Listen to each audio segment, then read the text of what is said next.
Hello my dear friends, मैं विवेक कुमार आप सभी का आपके और अपने यूट्यूब चैनल यूवी कंपटीशंस में स्वागत करता हूं। मेरे प्यारे साथियों, राजस्थान की आगामी भर्ती परीक्षाओं को ध्यान में रखते हुए मैं लेकर उपस्थित हूँ राजस्थान का सामान्य ज्ञान। साथियों, हम पढ़ रहे राजस्थान का इतिहास और राजस्थान के इतिहास में हमारा चल रहा है राजस्थान का राजवंश। पिछले वीडियो में हमने राजस्थान राज्य में राजपूतों की उत्पत्ति कैसे हुई इसके बारे में पढ़ा। और आइए साथियों, आज का हमारा वीडियो है राजस्थान में गुर्जर प्रतिहार वंश। साथियों, इस वीडियो में हम राजस्थान राज्य में गुर्जर प्रतिहार वंश की स्थापना कैसे हुई, इसकी उत्पत्ति किससे मानी जाती है, नागभट्ट प्रथम, वत्सराज, नागभट्ट द्वितीय, सम्राट मिहिर भोजदेव, सम्राट भोज द्वितीय, महिपाल, विनायक पाल, राज्यपाल, त्रिलोचन पाल और गुर्जर प्रतिहार वंश के अंतिम शासक सम्राट यशपाल के बारे में पढ़ेंगे। साथियों, मेरे यूं कहें कि इस पूरे वीडियो में राजस्थान में गुर्जर प्रतिहार वंश की स्थापना से लेकर और अंत तक का पूरा विवरण है। मेरे प्यारे साथियों, वीडियो पूरा देखें, आपके राजस्थान राज्य की सभी प्रतियोगी परीक्षाओं के लिए अत्यंत महत्वपूर्ण वीडियो है। तो वीडियो पूरा देखें और आइए शुरू करते हैं राजस्थान में गुर्जर प्रतिहार वंश। साथियों, मेरे राजस्थान में दक्षिण पश्चिम में, राजस्थान का दक्षिणी पश्चिम भाग जो कि गुजरात की ओर है, राजस्थान के दक्षिण पश्चिम में गुर्जरात्रा प्रदेश में प्रतिहार वंश की स्थापना हुई थी। प्रतिहार वंश अपनी उत्पत्ति लक्ष्मण से मानते हैं और लक्ष्मण राम के प्रतिहार थे। तो प्रतिहार वंश किससे उत्पत्ति मानता है? लक्ष्मण से। और लक्ष्मण किसके प्रतिहार थे? राम के प्रतिहार थे। साथियों, मेरे प्रतिहार का अर्थ होता है द्वारपाल। प्रतिहार जो शब्द है उसका अर्थ क्या होता है? द्वारपाल। तो अतः यह वंश क्या कहलाया? प्रतिहार वंश कहलाया। इस वंश को क्या नाम दिया गया? प्रतिहार वंश। साथियों, गुर्जरात्रा गुर्जर प्रदेश के स्वामी होने के कारण प्रतिहारों को गुर्जर प्रतिहार कहा गया है। गुर्जर प्रतिहार के बारे में बात करें तो इतिहासकार रमेश चंद्र मजूमदार ने गुर्जर प्रतिहारों को 6वीं से 12वीं शताब्दी तक अरब आक्रमणकारियों के लिए बाधक का काम करने वाला बताया है। किसने? इतिहासकार आरसी मजूमदार ने। साथियों, मेरे गुर्जर प्रतिहारों की बात करें तो हरिश्चंद्र रोल्स लादी को गुर्जर प्रतिहारों का आदि पुरुष यानी कि संस्थापक माना जाता है। साथियों, गुर्जर प्रतिहार वंश के बारे में विभिन्न मत हैं और विभिन्न वैज्ञानिकों ने या यूं कहें कि विभिन्न इतिहासकारों ने अपने अपने मत दिए। प्रतिहार वंश के बारे में जो मत दिए गए वो मत किस प्रकार से हैं? चीनी यात्री ह्वेनसांग ने अपने ग्रंथ सियूकी में गुर्जर राज्य को कुचेलो, गुर्जर तथा इसकी राजधानी पीलो मोलो भीनमाल बताया। कवि पंप की बात करें तो कवि पंप ने अपने ग्रंथ पंप भारत में कन्नौज शासक महिपाल को गुर्जर राजा बताया है। इसके अलावा धोतन सूरी ने अपने ग्रंथ क्वल ये माला में गुर्जर शब्द का प्रयोग एक जाति विशेष के रूप में किया है। डॉक्टर भंडारकर ने प्रतिहारों को विदेशी गुर्जर जाति की संतान माना है। अरब यात्रियों ने इनके लिए जुर्जू शब्द का प्रयोग किया है। किस शब्द का? जुर्ज शब्द का प्रयोग किया है। और कैनेडी ने प्रतिहारों को ईरानी मूल का बताया है। इसके अलावा अल मसूदी ने गुर्जर प्रतिहारों को अल गुर्जर तथा राजा को बोरा कहा है। नीलगुंड, राधनपुर, देवली तथा कारहड़क के अभिलेखों में इन्हें गुर्जर कहा गया है। और मुहणोत नैन्सी ने गुर्जर प्रतिहारों की 26 शाखाओं का वर्णन किया है। इसमें सबसे प्राचीन शाखा थी मंडोर शाखा। तो आइए बात करते हैं मंडोरों के प्रतिहार की, मंडोर के प्रतिहारों की। साथियों, मेरे जोधपुर को और घटियाला शिलालेखों के अनुसार हरिश्चंद्र नामक एक ब्राह्मण था। उसकी 2 पत्नियां थी। एक पत्नी का नाम था ब्रह्माणी, दूसरी पत्नी का नाम था छत्राणी भद्रा। छत्राणी भद्रा के 4 पुत्र थे, भोग भट्ट, कद्दक, रज्जिल और दह। इन सभी ने मिलकर मंडोर को जीतकर गुर्जर प्रतिहार वंश की स्थापना की थी। हरिश्चंद्र नामक एक ब्राह्मण था, उसके 2 पत्नी थी, एक ब्रह्माणी और दूसरे का नाम था छत्राणी भद्रा। छत्राणी भद्रा के 4 पुत्र थे, भोग भट्ट, कद्दक, रज्जिल और दह।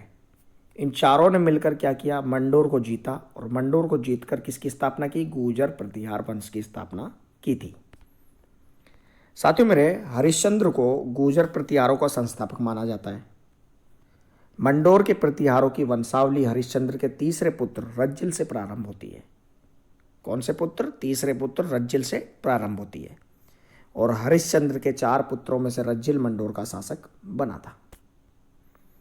साथियों मेरे, उसके बाद आया सिलुक। इस वंश के 10वें शासक सिलुक ने वल्लभ देश के शासक भाटी देवराज को हराया और अपना राज्य विस्तार किया था। उसके बाद आया कक। कक जो था कि वह सिलुक का पुत्र था। इसने मुंगेर के युद्ध में पाल वंश के शासक धर्मपाल को पराजित किया। उसकी भाटी वंश की महारानी पद्मिनी से बाउक और दूसरी रानी दुर्लभ देवी से कक्कुक नाम के 2 पुत्र हुए थे। बाउक की बात करें तो बाउक एक प्रतापी शासक था, जिसने अपने शत्रु नंद वल्लभ को मारकर भू अक्कुप पर अधिकार कर लिया था। बाउक ने 837 ईस्वी की जोधपुर प्रशस्ति में अपने वंश का वर्णन अंकित कराकर मंडोर के एक विष्णु मंदिर में लगवाया था, और बाउक ने मयूर नामक राजा को भी पराजित किया था। कक्कुक। बाउक के बाद उसका छोटा भाई कक्कुक मंडोर का शासक बना। कक्कुक ने 2 शिलालेख उत्तीर्ण करवाए जो घटियाला के लेख के नाम से प्रसिद्ध हैं। उसके द्वारा घटियाला और मंडोर में जय स्तंभ भी स्थापित किए गए थे। कक्कुक ने रोहिस कुंग घटियाला के निकट गांवों में बाजार बनवाए तथा व्यापार में वृद्धि की थी। कालांतर में मंडोर के आसपास के क्षेत्र पर चौहाना का अधिकार हो गया, लेकिन मंडोर प्रतिहारों की इंदिरा शाखा के अधीन रहा। इंदिरा प्रतिहारों ने राठौड़ चोड़ा के साथ वैवाहिक संबंध स्थापित कर मंडोर का क्षेत्र राठौड़ों को दहेज में दे दिया था, और इसी घटना के साथ साथ मंडोर प्रतिहारों का राजनीतिक इतिहास समाप्त हो गया था। लेकिन राजनीतिक इतिहास समाप्त होते होते हरिश्चंद्र के समकालिक इंदिरा युद्ध के समय बंगाल में पाल वंश की स्थापना तथा दक्षिण में राष्ट्रकूट वंश की स्थापना दंती दुर्ग ने की थी।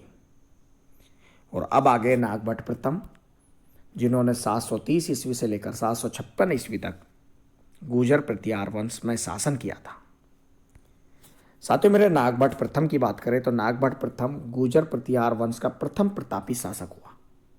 पहला शासक कौन हुआ?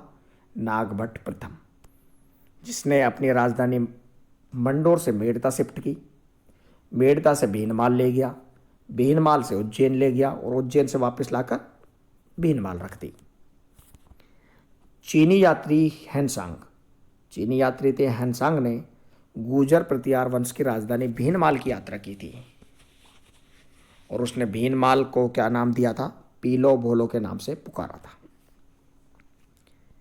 साथियों मेरे, भीनमाल की प्रतिहार वंश की शाखा को रघुवंशी प्रतिहार शाखा भी कहते हैं।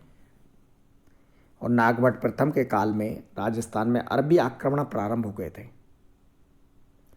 इन आक्रमणों पर नागभट्ट प्रथम ने सफलतापूर्वक मुकाबला किया था, और इसीलिए नागभट्ट प्रथम को प्रतिहार साम्राज्य का वास्तविक संस्थापक माना जाता है। संस्थापक तो मानते हैं हरिश्चंद्र को, लेकिन वास्तविक संस्थापक किसे माना जाता है? नागभट्ट प्रथम को प्रतिहार साम्राज्य का वास्तविक संस्थापक माना जाता है। साथियों मेरे, इसके दरबार को नागावलोक दरबार कहते हैं, जिसमें तत्कालीन समय समय के सभी राजपूत वंश गोहिल, चौहान, परमार, राठौड़, चंदेल, चालुक्य, कलचुरी उनके दरबारी सामंत थे। नागभट्ट को राजा भोज के ग्वालियर के अभिलेख में नारायण और मलेच्छों यानी कि अरबियों का नाशक करने वाला बताया है। नागभट्ट प्रथम को क्षत्रिय ब्राह्मण, राम का प्रतिहार, नागावलोक, नारायण की मूर्ति का प्रतीक, इंद्र के दंभ का नाश करने वाला भी कहा गया है। अरबी आक्रमणों का मुकाबला करने के लिए चाहिए थी सेना, और सेना को देने के लिए चाहिए था धन। नागभट्ट ने अपने पूर्वजों को जो संचित धन था वो इन मुकाबलों में बर्बाद कर दिया। इसलिए परेशान होकर इसने अपनी शक्ति का केंद्र उज्जैन अवंती को बनाया, अर्थात अपनी दूसरी राजधानी उज्जैन मध्य प्रदेश में बनाई थी। नागभट्ट प्रथम को अपने समकालीन दक्षिण भारत के राष्ट्रकूटों से भी युद्ध करना पड़ा। नागभट्ट प्रथम ने भड़ोच पर अपना अधिकार जमा लिया था और नागभट्ट को क्षत्रिय ब्राह्मण कहा गया है और इसलिए इस शाखा को क्या और कहते हैं, रघुवंशी प्रतिहार शाखा भी कहते हैं। नागभट्ट के बाद उसके कोई संतान तो थी नहीं। नागभट्ट के कोई संतान नहीं थी तो उसने अपना भतीजा था कुक्कुस्त गुजर, उसको देश और मालवा के प्रतिहार राज्य का शासक बना दिया था। साथियों, कुक्कुस्त के समय में गुर्जर राज्य की सीमा यथावत रही, यानी कि उनमें कोई बदलाव नहीं हुआ और कुक्कुस्त की निसंतान मृत्यु हो गई और उसकी निसंतान मृत्यु के बाद उसका छोटा भाई देवराज प्रतिहार गुर्जर साम्राज्य का स्वामी बन गया। देवराज को वैसे तो कहा जाता है उज्जैन का शासक और देवराज वैष्णव धर्मावलंबी था और वराह अभिलेख में देवराज को देवशक्ति भी कहा गया है। देवराज के बाद आया वत्सराज। देवराज की जब मृत्यु हो गई तो 783 ईस्वी में वत्सराज ने प्रतिहार वंश में शासक किया। वत्सराज ने 783 ईस्वी से लेकर 795 ईस्वी तक शासक किया और देवराज की मृत्यु के बाद उनके पुत्र वत्सराज अगले प्रतापी शासक हुए थे। साथियों, वत्सराज के समय में भारतीय इतिहास में कन्नौज कान्याकुब्ज में आयुष वंश को प्राप्त करने के लिए पूर्व में बंगाल से पाल, दक्षिण से मान्यखेत के राष्ट्रकूट एवं उत्तर पश्चिम से उज्जैन के प्रतिहारों के मध्य लगभग 1.5 सदी तक युद्ध चला था। संघर्ष चलता रहा और इसे भारतीय इतिहास में त्रिपक्षीय संघर्ष या त्रिकोणात्मक संघर्ष कहा जाता है। इस त्रिकोणात्मक संघर्ष की शुरुआत भी वत्सराज ने ही की थी।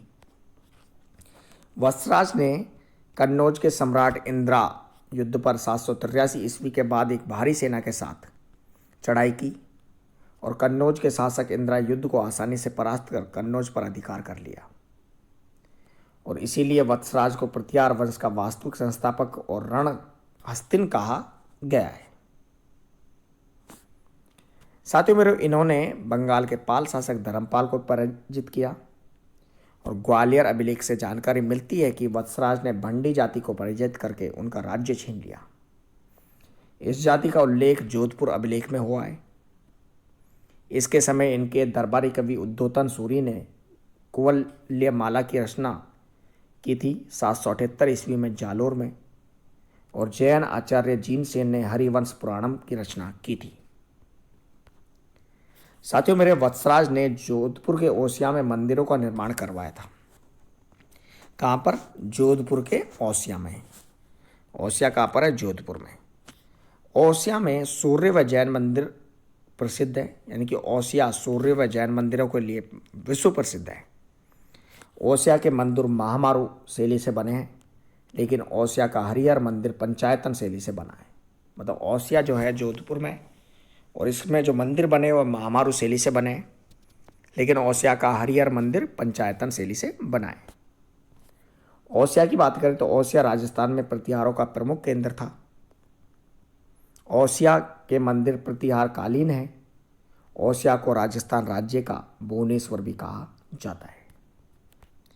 साथियों, ओसिया में ओसिया माता या सच्चिया माता ओसवाल जैनों की देवी का मंदिर है, जिसमें महिषासुर मर्दनी की प्रतिमा है।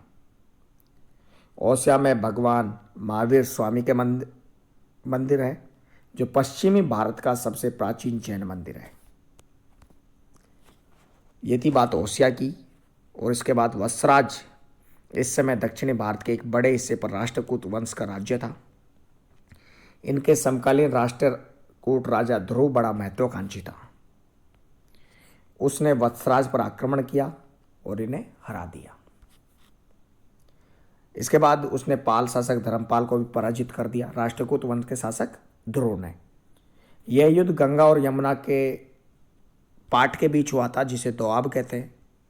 इसी कारण इस विजय के उपलक्ष्य में ध्रुव ने कुल चिन्ह एबल मम में गंगा व यमुना के चिन्हों का सम्मिलित किया था। साथियों मेरे, ध्रुव के चले जाने के बाद धर्मपाल ने इंदिरा युद्ध को हटाकर उसके स्थान पर चक्रा युद्ध को कन्नौज का शासक बनाया। राष्ट्रीय कोटों से मिली पराजय के सदमे के कारण वत्सराज शीघ्र ही मृत्यु को प्राप्त हो गया और वत्सराज की रानी थी सुंदर देवी से नागभट्ट द्वितीय का जन्म हुआ, और जिन्हें भी क्या कहते हैं, नागवा लोग कहते हैं। तो वत्सराज के बाद प्रतिहार वंश के शासक हुए नागभट्ट द्वितीय, जिन्होंने 795 ईस्वी से लेकर 833 ईस्वी तक शासन किया था।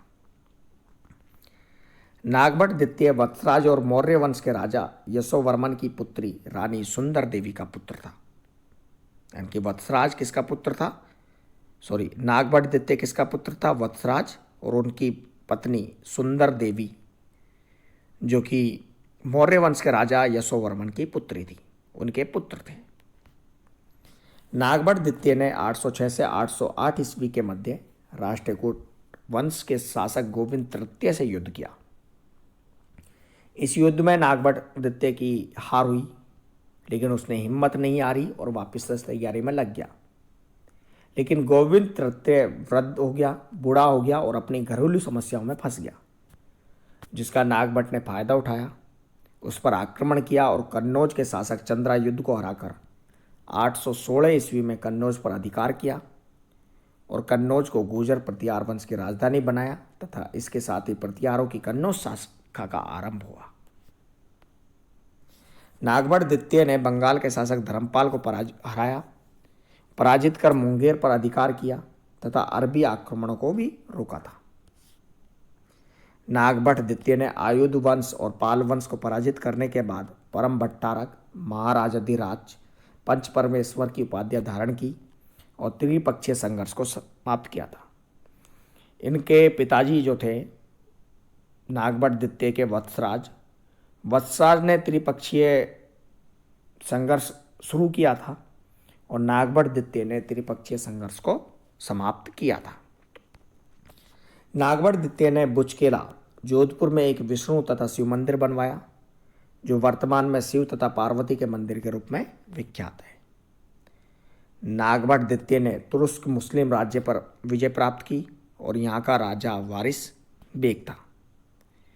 साथियों मेरे, इसके बाद नागभट्ट द्वितीय 833 ईस्वी में गंगा के सबसे पवित्र स्थान हरिद्वार में गया और वहाँ पर जीवित जल समाधि ले ली। तो नागभट्ट द्वितीय ने गंगा का सबसे पवित्र स्थान हरिद्वार में जल समाधि ली थी। नागभट्ट के जाने के बाद उनकी जगह 833 ईस्वी में प्रतिहारों का शासक बना रामभद्र, जिन्होंने 833 से 836 ईस्वी तक शासन किया। रामभद्र नागभट्ट द्वितीय की रानी इच्छा देवी का पुत्र था। साथियों मेरे, रामभद्र के समय मंडोर के प्रतिहार स्वतंत्र हो गए थे। रामभद्र ने अपने शासनकाल में कोई उपलब्धि हासिल नहीं की और पालों के विरुद्ध इनको हार का सामना करना पड़ा। यह प्रतिहार वंश का एक निर्बल शासक था, जिसके समय प्रतिहार साम्राज्य में अनेक अंग स्वतंत्र हो गए और इसने केवल 3 साल ही शासन किया था, 833 से 836 ईस्वी तक। ग्वालियर अभिलेख के अनुसार रामभद्र सूर्य भक्त था और इसने अपने पुत्र का नाम रखा मिहिर सूर्य या मिहिर भोज। तो अब शुरुआत होती है सम्राट मिहिर भोज की, और सम्राट मिहिर भोज प्रथम, जिन्होंने 836 ईस्वी से 885 ईस्वी तक शासन किया। साथियों, सम्राट मिहिर भोज गुर्जरों के प्रतापी राजा, या यूं कहें राजपूतों के प्रतापी राजा, क्योंकि प्रतिहार वंश में दोनों ही आते हैं, तो प्रतिहार वंश के प्रतापी राजा थे सम्राट मिहिर भोज प्रथम।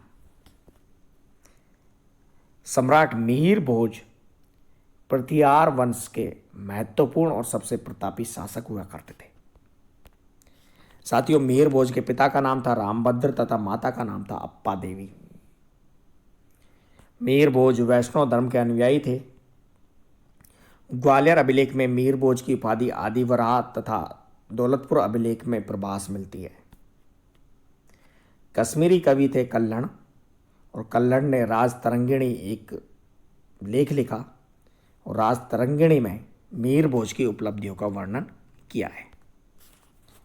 साथियों, मिहिर भोज ने राष्ट्रकूटों को पराजित करके उज्जैन पर अधिकार कर लिया और इस समय राष्ट्रकूट वंश के में कृष्ण द्वितीय का शासन हुआ करता था। मिहिर भोज ने एक विशाल साम्राज्य की स्थापना की और कन्नौज को अपनी स्थायी राजधानी बनाया था। अरब यात्री सुलेमान ने मिहिर भोज के समय भारत की यात्रा की तथा मिहिर भोज को इस्लाम का सबसे बड़ा शत्रु और भारत का सबसे बड़ा शक्तिशाली शासक बताया था। और इसी शासक ने अरबों को आक्रमण से रोक दिया था। मिहिर भोज ने अपने नाम से चांदी और तांबे के सिक्के प्रचलित किए जो आदिवरा नाम से प्रसिद्ध हुए। इन सिक्कों के एक तरफ श्री मदादिवरा अंकित था और दूसरी ओर विष्णु के वराह का अवतार का चित्र था। वराह प्रतिहारों का इष्ट देव है तथा इसका मंदिर भीनमाल में है। वराह मंदिर कहाँ पर स्थित है? भीनमाल में। भीनमाल कहाँ पर है? जालौर में। मिहिर भोज ने चंदेल शासक जयशक्ति को पराजित कर कालिंजर पर अधिकार कर लिया था। स्कंद पुराण के अनुसार मिहिर भोज ने तीर्थ यात्रा करने के लिए राज्यभार अपने पुत्र महेंद्रपाल को सौंपकर सिंहासन त्याग दिया था। तो अब एंट्री होती है सम्राट महेंद्रपाल की। सम्राट महेंद्रपाल ने 885 ईस्वी से 910 ईस्वी तक गुर्जर प्रतिहार वंश में शासन किया था। साथियों, इनके गुरु व आश्रित कवि संस्कृत के विद्वान राजशेखर थे। राजशेखर ने कपूर मंजरी, काव्यमीमांसा, विद्वस्वाल भंजिका, बाल भारत, बाल रामायण, भुवन कोश व हरविलास आदि ग्रंथों की रचना की थी। सम्राट महेंद्रपाल मिहिर भोज की रानी चंद्र भट्टारिका देवी का पुत्र था और यह भगवती का उपासक था। सम्राट महेंद्रपाल प्रथम ने परम भट्टारक, महाराज अधिराज, परम भागवत तथा परमेश्वर आदि उपाधियां धारण की थी। सम्राट महेंद्रपाल की बात करें तो सम्राट महेंद्रपाल के 2 रानियां और 3 पुत्रों का इतिहास में उल्लेख मिलता है। इनके 3 पुत्र थे महिपाल, भोज और विनायकपाल। इतिहासकार BN पाठक ने अपने ग्रंथ उत्तरी भारत का राजनीतिक इतिहास में प्रतिहार राजा महेंद्रपाल प्रथम को हिंदू भारत का अंतिम महान सम्राट स्वीकार किया है। इसके बाद आगे सम्राट भोज द्वितीय, जो कि महेंद्रपाल प्रथम के पश्चात इसका पुत्र भोज द्वितीय शासक बना। इसने 910 ईस्वी से 913 ईस्वी तक शासन किया। भोज द्वितीय का उल्लेख एशियाटिक सोसाइटी ताम्रपत्र में मिलता है, जिसमें उसे महेंद्रपाल तथा देहनाग देवी का पुत्र बताया गया है, क्योंकि सम्राट महेंद्रपाल की 2 पत्नियां थी। साथियों, इसने कोई विशेष उपलब्धि तो हासिल की नहीं थी और 914 ईस्वी में उसके सौतेले भाई महिपाल प्रथम ने उससे राज्य छीन लिया था। उसके बाद आगे सम्राट महिपाल प्रथम, और यह महेंद्रपाल की रानी महादेवी का पुत्र और माहेश्वर शिव का परम भक्त था। राजशेखर महिपाल प्रथम का भी राजकवि हुआ करते थे। राजशेखर ने महिपाल प्रथम को रघुकुल, मुकुटमणि तथा आर्यवर्त का महाराजाधिराज कहा है। सम्राट महिपाल प्रथम के समय में बगदाद के अरब यात्री अल मसूदी ने कन्नौज की यात्रा की थी और राजशेखर ने अपने ग्रंथ प्रचंड पांडव में महिपाल की उपलब्धियों का वर्णन किया है। जैसे ही महिपाल सिंहासन पर बैठा, सम्राट महिपाल के सिंहासन पर बैठते ही राष्ट्रकूट वंश के नरेश इंद्र तृतीय ने कन्नौज पर आक्रमण कर दिया और कन्नौज को अपने अधिकार में ले लिया तथा महिपाल प्रथम राष्ट्रकूटों से पराजित होकर कन्नौज से भाग गया। लेकिन चंदेल नरेश की सहायता से महिपाल ने पुनः कन्नौज पर अधिकार कर लिया था। कैला अभिलेख के अनुसार गोरखपुर का शासक कलचुरी वंश का भीमदेव महिपाल के अधीन था। यह गुर्जर प्रतिहारों का अंतिम प्रभावशाली राजा था और महिपाल प्रथम के शासनकाल से गुर्जर प्रतिहारों का पतन शुरू हो गया था। महिपाल प्रथम के बाद सम्राट विनायकपाल, जो कि इनके छोटे भाई थे महिपाल प्रथम के, तो महिपाल प्रथम के निधन के बाद उसका भाई विनायकपाल प्रतिहार साम्राज्य की गद्दी पर बैठ गया। यह सम्राट महेंद्रपाल की रानी महादेवी का पुत्र और सूर्य का उपासक था। विनायक पाल के शासन के समय में चांदी के सिक्के लखनऊ जिले के भौंदी नामक स्थान से प्राप्त हुए हैं। उसके बाद सम्राट महेंद्रपाल द्वितीय, विनायक पाल की मृत्यु हो गई तो उसका पुत्र महेंद्रपाल द्वितीय कन्नौज का शासक बन गया और महेंद्रपाल द्वितीय की माता का नाम देवाही देवी था। महेंद्रपाल द्वितीय के बाद महेंद्रपाल द्वितीय का पुत्र देवपाल राजा बना और इसके समय चंदेलों ने स्वतंत्र राज्य बना लिया था। देवपाल के बाद सम्राट विजयपाल, जो कि महेंद्रपाल का पुत्र था, वह शासक बना और विजयपाल के समय गुजरात में चालुक्य राजाओं ने अपने आप को स्वतंत्र बना लिया था। विजयपाल के समय यह साम्राज्य विखंडित होने लगा, छोटे छोटे टुकड़ों में टूटने लगा तथा इनके अधीन वंशों ने अपने अपने स्वतंत्र राज्य स्थापित करना प्रारंभ कर दिया था। विजयपाल की मृत्यु हो गई और उसके बाद उसका पुत्र राज्यपाल शासक बना।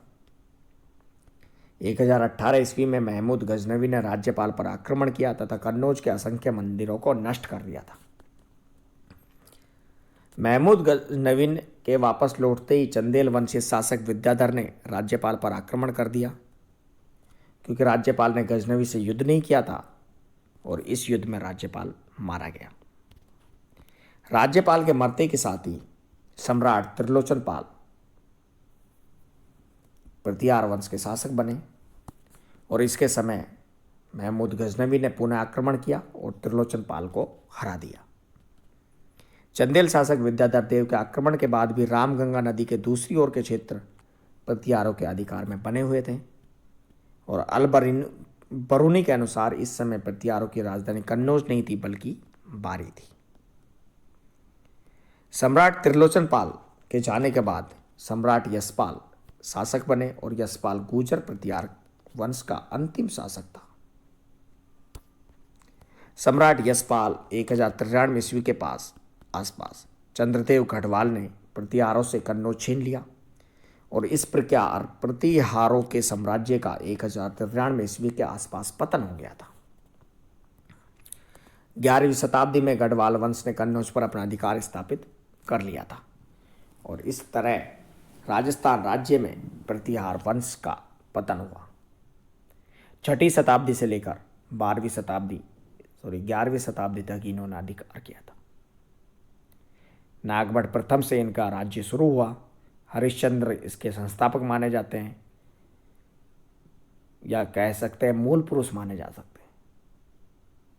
नागभट्ट प्रथम, उसके बाद वत्सराज आए, वत्सराज के बाद नागभट्ट द्वितीय आए, नागभट्ट द्वितीय के बाद रामभद्र आया, रामभद्र के बाद सम्राट मिहिर भोजदेव आए, उनके बाद सम्राट महेंद्रपाल, फिर सम्राट भोज द्वितीय, सम्राट महिपाल, सम्राट विनायक पाल, सम्राट महेंद्रपाल द्वितीय, सम्राट राज्यपाल, त्रिलोचन पाल और अंतिम शासक यशपाल हुए। तो इस तरह से गुर्जर प्रतिहार वंश की स्थापना हुई और गुर्जर प्रतिहार वंश का अंत हुआ। हमने पढ़ा गुर्जर प्रतिहार वंश के बारे में और हमारा नेक्स्ट टॉपिक है राजस्थान में चौहान राजवंश, जिसमें हम पढ़ेंगे अजमेर में चौहान वंश। बने रहिए, देखते रहिए रोजाना। दोस्तों, आज हम बात करने वाले हैं राजस्थान सीईटी एग्जाम 2023 की बेस्ट बुक के बारे में। यह बेस्ट बुक चक्षु प्रकाशन की है। साथियों मेरे, राजस्थान समान पात्रता परीक्षा 2023 सीनियर सेकेंडरी लेवल के लिए यह बुक अत्यंत महत्वपूर्ण और बेहतरीन बुक है। साथियों, इस बुक में राजस्थान का इतिहास, कला, साहित्य, संस्कृति, परंपरा, विरासत, भारतीय राजस्थान का भूगोल, राजस्थान पर विशेष बल के साथ भारतीय राजनीतिक व्यवस्था, राजस्थान की अर्थव्यवस्था, दैनिक विज्ञान, तार्किक विवेचना, मानसिक योग्यता, सामान्य हिंदी, जनरल इंग्लिश, कंप्यूटर का ज्ञान, समसामयिक घटनाएं इत्यादि, यानी कि राजस्थान राज्य की समान पात्रता परीक्षा के संपूर्ण सिलेबस को कवर किया गया है। साथियों, इस बेहतरीन बुक में आपको यह सारा कुछ पढ़ने के लिए भी मिलेगा और इसके अलावा मिलेंगे 20 प्रैक्टिस सेट। कुल मिलाकर बुक कैसी है? बहुत अच्छी बुक है। 20 प्रैक्टिस सेट मिलेंगे, 2900 ऑब्जेक्टिव टाइप क्वेश्चंस मिलेंगे जो कि आपकी परीक्षा के लिए अत्यंत महत्वपूर्ण साबित होंगे। साथियों ये बुक जो है ये ऑनलाइन अवेलेबल है। आप इस बुक को ऑनलाइन परचेज कर सकते हैं और ऑफलाइन अपने नज़दीकी बुक स्टोर से परचेज कर सकते हैं। ऑनलाइन यह बुक अमेजन और फ्लिपकार्ट दोनों पर उपलब्ध है। यहाँ से आप ऑनलाइन परचेज कीजिए। चक्षु प्रकाशन की महत्वपूर्ण और शानदार ज़बरदस्त बुक, जो कि बेस्ट बुक है राजस्थान सीईटी एग्जाम 2023 के लिए। साथियों मेरा वीडियो अच्छा लगा तो धन्यवाद और थैंक यू सो मच। ऐसे ही वीडियो हम लाते रहेंगे और आप देखते रहिए, बने रहिए हमारे साथ। और साथियों मेरे, यदि अभी तक आपने हमारा छोटा सा चैनल है यूवी कंपटीशन सब्सक्राइब नहीं किया है तो हमारे चैनल को सब्सक्राइब करें। साथ ही साथ मेरे साथ इंस्टाग्राम और टेलीग्राम पर भी जुड़े। इंस्टाग्राम और टेलीग्राम पर जुड़ने का लिंक आपको वीडियो के डिस्क्रिप्शन में मिलेगा, वहाँ से आप जुड़ सकते हैं। और साथ ही साथ वीडियो अच्छा लगा है तो कमेंट जरूर करें। आपका कमेंट हमारे लिए अत्यंत महत्वपूर्ण है। मैं लेकर हाजिर हूँगा दोबारा से आपके सामने एक नया वीडियो, और वीडियो आपका ज़बरदस्त होगा और शानदार वीडियो कंटेंट, आपको बहुत अच्छा कंटेंट दूंगा। ऐसा कंटेंट, बेहतरीन कंटेंट आपको हमेशा मिलता रहेगा। वीडियो देखने के लिए धन्यवाद। मिलते हैं एक नए वीडियो के साथ आपके और अपने यूट्यूब चैनल यूवी कंपटीशंस पर।